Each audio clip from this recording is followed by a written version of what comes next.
I want to thank everybody for joining our webinar on the evolving role of data privacy. I know it's a big deal right now. A lot of people may be overwhelmed with it because everybody's talking security, we're talking about this. We're going to really focus on data privacy. We're not going to go into anything highly technical. We want to talk about from a business perspective. And that's why we also have a lead on here from an operational perspective. What should a company think about when they hear all these things that says data privacy or security on a business side and an operational side? What does that matter to me as a business owner? Or what does that matter to me as a manager? What does it matter to me as a C-level that now have to now deal with those compliances and meet the requirements that my customers, my employees, my vendors, or if I do deal with a government organization, what are they dictating for me to actually do, have in place, or be aware of to do business moving forward? We're in 2023. It's going to get even more stringent on what a company can and can't do with people's data. So with that being said, that's the premise for us trying to put this together and to really have a dialogue. And we believe in having conversations. So that's why, Lita, I highly appreciate you coming on board. Let's keep this conversation on the tabletop so we can go back and forth and really give value to people here. Makes sense, everybody?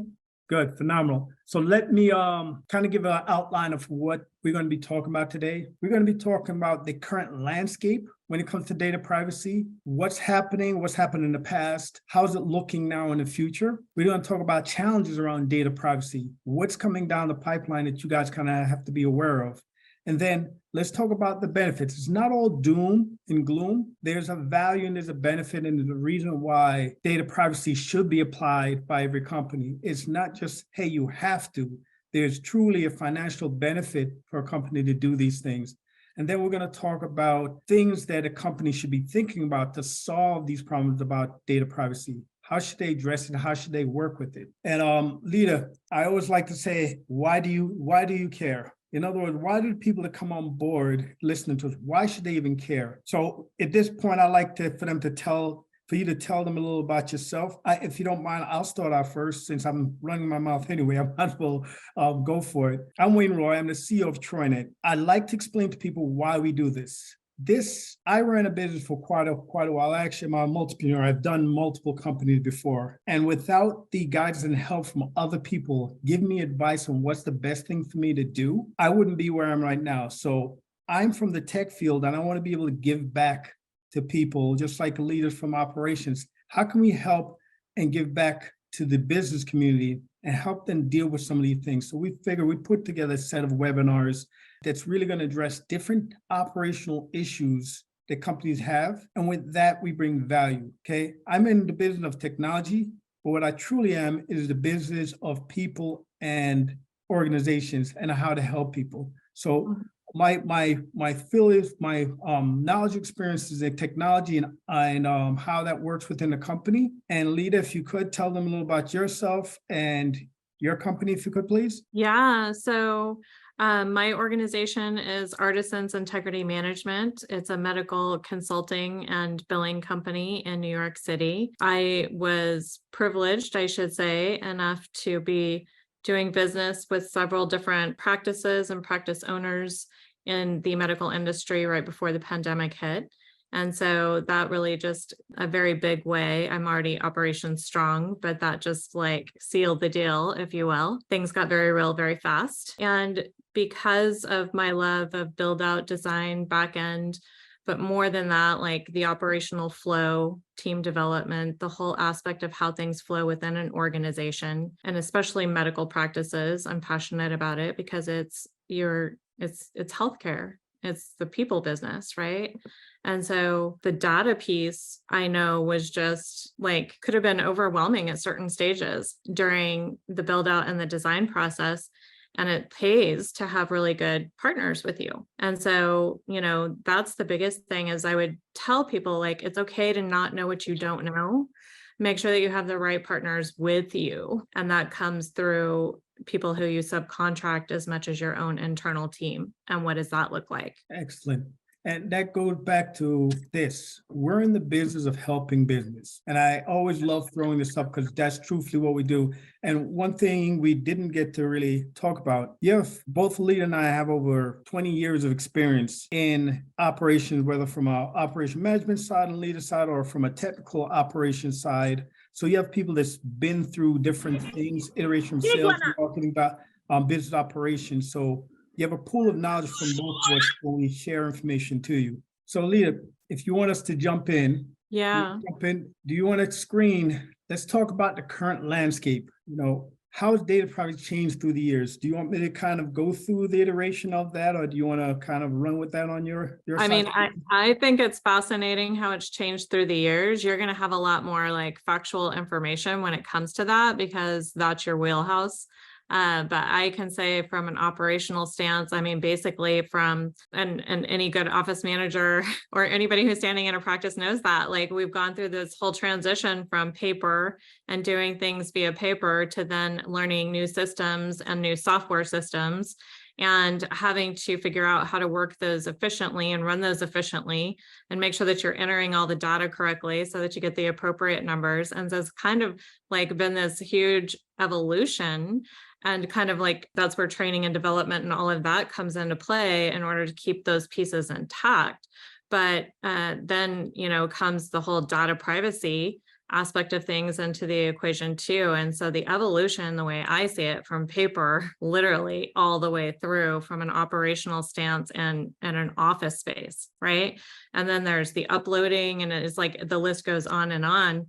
But the patient data and management piece has evolved dramatically in the landscape of things. I actually agree. And I'm actually going to add on to that of the chronology of this. You have to remember, pre-internet, the data privacy concern was limited just to what was in your building, and that was paper. With the introduction of the internet, we have the adoption of new challenges of data privacy. Remember when we started out, we were worrying about collecting personal information just by the web browsers, forms, and cookies. That's in the late 1990s and 2000s was the first internet emergence. And that was the big deal of just data collection. Then you're looking in the mid 2010, when the big thing was social media and big data. Now everybody was sharing personal information, and how that impacts a company. That personal information was not just, hey, somebody in their home, but they gave out personal information that may affect a company.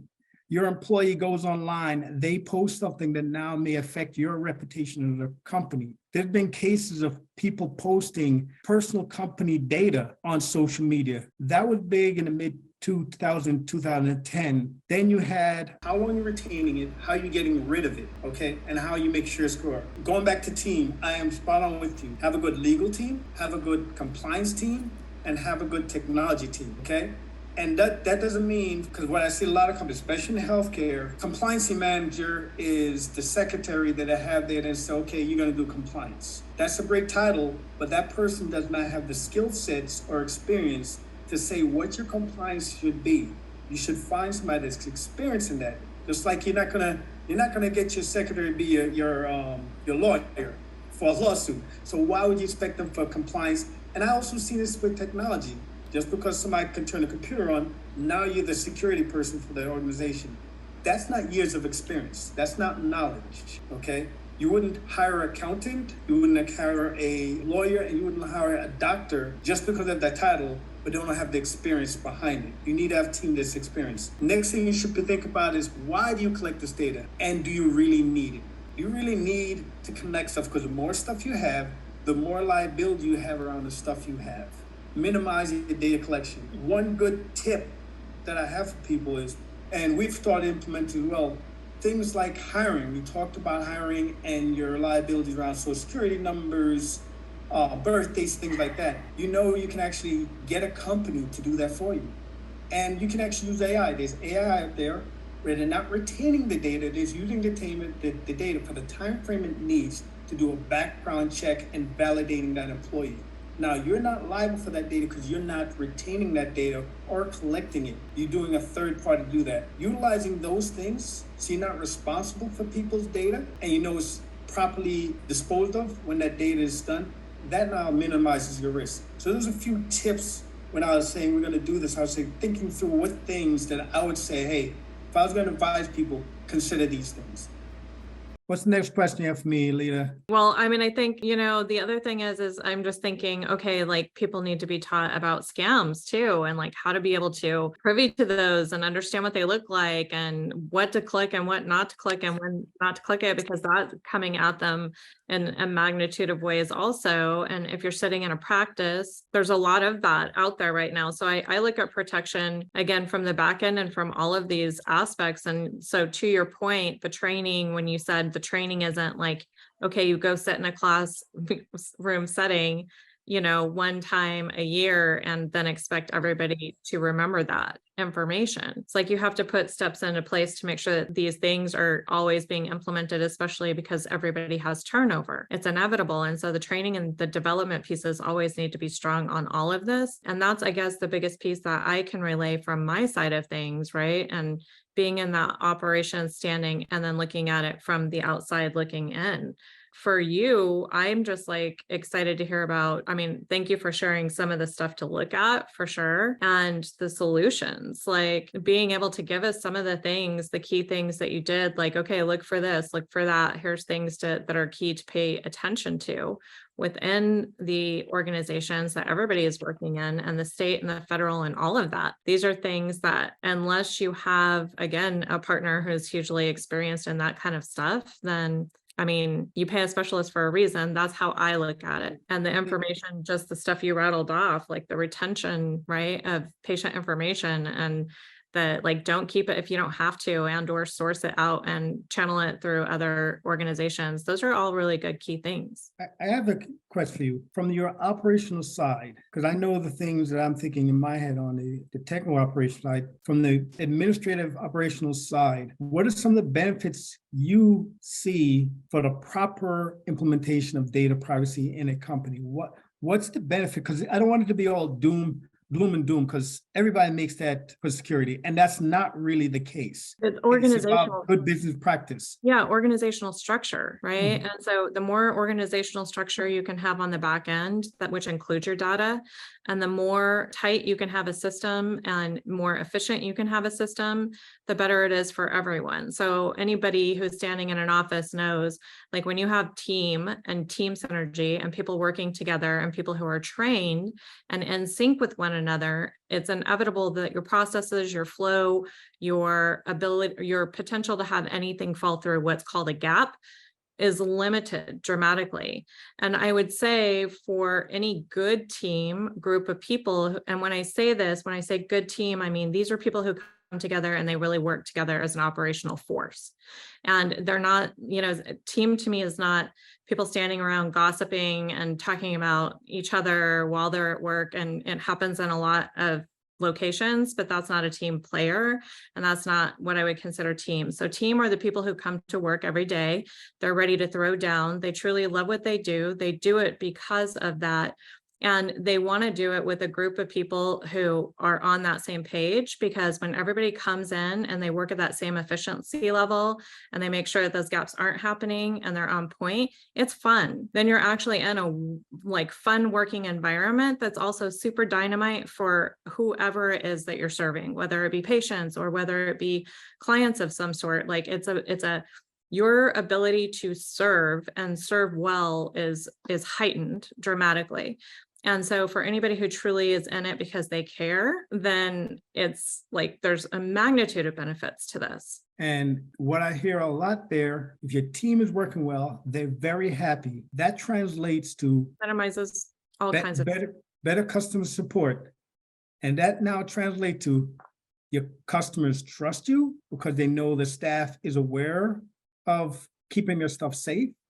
The staff is happy and pleased. So your customers are going to be more trusting of you and more loyal to you because you're giving phenomenal customer support. And the teams, the actual internal teams, so that's where it's like it starts with an internal client first, right? So your internal team is your internal client. I will say that to any like CEO and owner. And when you cut your retention, you also improve your efficiency. You also save like astronomical amounts of money. And I'm always amazed how when I go into organizations, I'm like, what is your retention rate costing you? Nobody can answer that. And it costs a lot. And if you're a trainer within your organization or somebody who trains and you guys have heavy fallout or heavy high rotation, then it's always like, look at how people are being onboarded.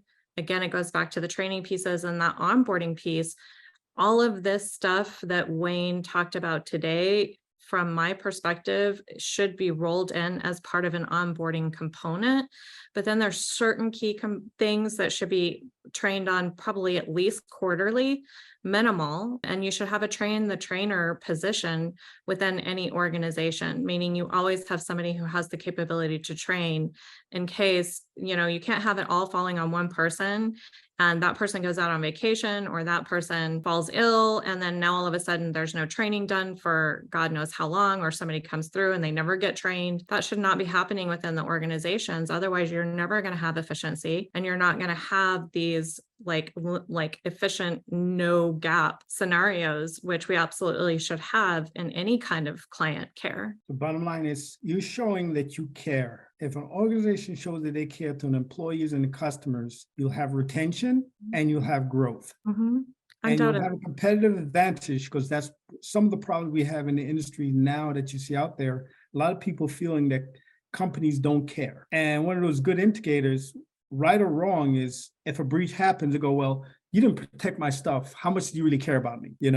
So I agree with you that getting the employees in alignment, making them happier, keeping the retention, that now translates into your customers because they're happy. What it says, happy wife, happy life, happy employee, happy customer, getting everybody on board. And that's also now, which I feel is not the top thing, but is a factor, is now you're meeting regulations. And why I say it's not the top thing for me is motivation for doing the right thing shouldn't be because you're told to do it. You should be doing it because it's the best thing for your organization. And this ancillary should be, hey, boom, it just happens to meet these regulations. So I like a lot of people understand that when you're looking at your organization and a safety organization, don't look at it from a regulation side.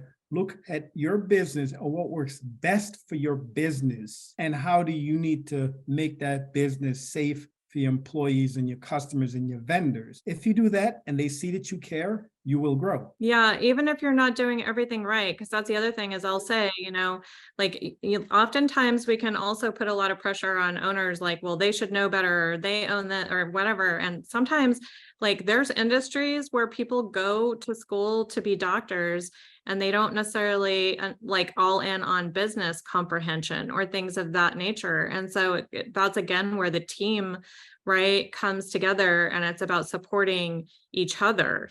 Everybody has to come together with the information as you guys get it and you access it and use it wisely to be able to work together and cohesively and help each other. Right? Yep, I agree with you 100%. And I kind of highlighted in my head a few things that I feel that a company should be thinking about for ensuring data privacy. If I had my company, what's the top thing? This is not a answer for everything, but what are the top things I should be considering for my company when it comes to everything we talked about and data privacy, right? So if it's okay, I'm going to kind of go through my number. It's not in any specific order of priorities, but these are things that I normally talk to my clients about and work on different organizations. Depending on the vertical, there may be different things, but it's okay if I can go through this? Yeah, I think they would appreciate it. All right. So first thing, confidential agreements. It's a simple thing. A lot of people don't deploy it. Confidential agreements to all your employees as well as to the vendors that you work with, okay? That now says, hey, keep anything that's private. And now you have something, if something happens, you have to go to court. You can validate that you said, hey, I have this agreement between my people and my vendors that this thing's supposed to keep quiet. Now, if somebody breaches that, you're not liable. Whoever breaches is liable because you have an agreement in place. Again, don't quote me, I'm not a lawyer, but This is what confidential agreements supposed to be about. Easy things like that, put it in place. Client data protection, just implementing simple things like we talked about firewalls, encryption. Encryption is something that's so simple to do, and most people don't do it. Quick scenario what encryption is. Encryption is you have two things, data that's in motion. So I send an email, it has attachment with a text form on it. That's in motion. I'm sending it someplace. Data is on a computer or a server or device. Hey, on my mobile phone, I have that PDF of my tax form. That's at rest. There's a way for you to take that and now put a code on it. I'm trying to think of a simple way of putting it. Put a code on it. So if somebody happens to take my phone and they don't know the proper code, they can't see that data. Just like when I send out an email, if they don't have the proper access to that email, they can't read it. That's what encryption does. It puts in a secure package. Unless you're the person that has the right key to see it, you can't see it, even if it's stolen. Those are simple things that should be in place for data. Whoever you work with the group, the first thing you say, hey, do I have encryption in place? Employee training, and we just don't mean on security across the board, employee training. I feel it makes employee more empowered because you feel you're investing in them and you believe in them and you have a path for them to grow, because the more they learn, the more valuable they are. But it also gives you an avenue for you to be able to teach them on a proper way your company deals with things. And you can also deal with their policies and procedures with employee training. And you can jot off, hey, I did train them to do this, okay? Data access controls, things like passwords, multi-factor authentication, simple things like if you're not using MFA, soon as you get off this, wherever you're dealing with, make a phone call, so I need an MFA. If you don't have MFA today in 2023, you're in big trouble if something happens, because it's being mandated across the board. Even something simple like insurance, just to get cybersecurity insurance, you have to have MFA. So if you don't have MFA, there's an issue and there's a problem, you should have MFA in place. And if in case people don't know what MFA is, multi-factor authentication, hey, I not only have to put in a password, I also have to put a second piece of information to validate who I am, because somebody can steal your password. And I bet you good money, most of the people on this call, if I do a deep enough search, I guarantee I can find some password that belongs to you. Passwords are easy to crack. They're out there. Somebody has your password. You just don't know it yet. Multi-factor authentication minimizes the risk if somebody has your password. You have to have a secure backup and disaster recovery plan. Reason for that is something happens. If you don't have a place to get your data back, your company is in big trouble, okay? Lead, I know you have a story around that about the LinkedIn, okay?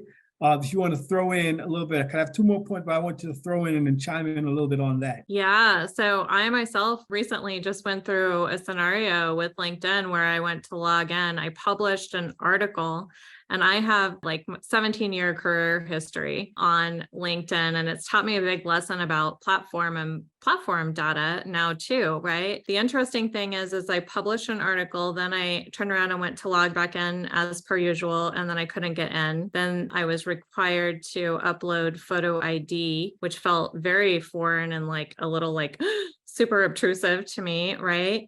And now I'm stuck in their system, and their system isn't even functioning properly, and I can't break through to anybody. And so it's interesting because oftentimes, and here's where like the support piece comes into play, and like having good people, right? Also, but like I had to kind of get really grounded with, wow, like now I've just like, that's 17 years of my career history that's been built on a platform that now I just can't access. And so it's just those kind of things that you never think of that now you're having to deal with, right? And so, and these software companies, I think, are going to probably start, like, there's going to be evolution of, they're going to continue, and platforms continue to evolve and increase their data. And so we live in an ever-changing world of data and compliance right now. And people are going to be trying to implement it as fast as they can, but we all know how fast technology is moving as well. The other thing I was going to say that you actually taught me, Wayne, which was a huge component too, that I think practices should know, is keep everything on one platform. When you keep everything on one platform, then it makes things much more manageable, and it keeps everything safer, right? That's one of the things that I know you always say. And let me ask a question on LinkedIn. Did it cross your mind at any time in the 17 years that, hey, I should have a backup? Not for that. Exactly. Because Yeah, it just I don't didn't. either. Yeah, So how many things that we take for granted that we assume is always going to be there, but yeah, then when something happens, what do you do? And that's why a disaster recovery plan is important. Most companies take it for granted that, oh no, my IT company is backing up. How do you know? And how do you know they do? How do you know what they're backing up? And even more important, how long will it take to get, because I guarantee you're going to get your LinkedIn back, but how long will that take? yeah. Can you afford the time frame that they're going to do to get your stuff back compared to you now having a plan around that I know I can get it back within an hour Yeah. or I can Well, get it back within 365 days, which one, yeah, yeah. And the thing is that, so yeah, it's history, right? And it's credibility when you look at some things, but it's going to be the same. It's like, you're right. Like you can apply these principles to literally like any business. And yeah, like you don't want to get caught up because it's like you said, it's going to be just like super time consuming. You kind of don't know what you get. Like you're going to have to now like follow through on everything and just like be relentless about it. But it's the world that we're in right now. And so that's the biggest thing. And paying attention and having the good partners, I just can't relay that enough. And knowing your systems and how they function too. So that was one thing it's been very educational for me. Like, okay, well, I don't want it to be like that anymore. Now I'm structuring things on my back end to ensure that I have more control and accessibility to all of the things that I need. So it's a big learning lesson, but it's one of those that it's like, wow, this is a pricey learning lesson, right? Yep. And it falls back to having a good team around you because sometimes we don't know Yeah, what we don't know. And for unless sure. you have the right team around you, you don't ask the right questions and you assume things are in place. And I especially C-level, because I know I've made that mistake, because you assume. You need to make sure your team is correct and get professionals that understand what it is to do what you need to do. My other two talking point that I said everybody should be doing as part of their data privacy is ongoing security assessments. That now addresses right where we talk. Part of the security assessments tells you where the gaps are, where data is, and the security assessment will tell you where your data is and how can I get to it? Can I get to this data? And in your assessment, it'll tell you, hey, I'm able to get to this. And if you can get through it through the assessment, and a hacker can get to it. Another thing you need to have is an incident response and data breach plan. What do you do when something happens? Most people have it in their head, but you cannot have that in your head. It has to be a written plan that everybody knows. Your whole team will know, if this happens, what do I do? Hey, I can't access LinkedIn. What do I do? Most people don't, because you know what? You'll Google and hit links and try to find it because there's no plan around it.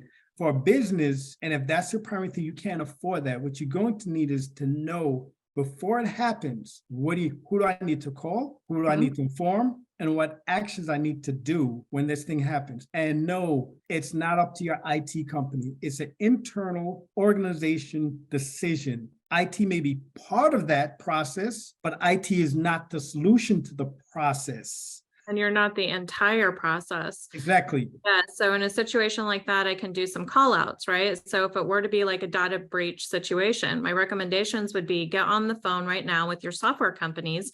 You need to know who it is in a situation like that you would reach out to. You need to have direct contact information, and you need to like do whatever it takes in order to like farm that person, find who that person is, and direct communication, meaning you can access them directly, quickly, and efficiently in the event something should ever go wrong, because that's what takes the most time is now you have to figure out how to get through a software company's internal mechanisms and their systems, meaning their operations of, oh, well, now you press 2, or now you press 3, or now you go through to this person. Oh, you got the wrong department, and now you have to back out and go through something else again.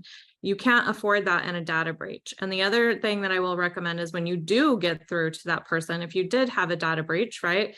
When you get through to that person, you do not let that person off the phone until the problem is all the way shut down, resolved, your system is completely now back in place. You do not let it be passed off to another customer service representative.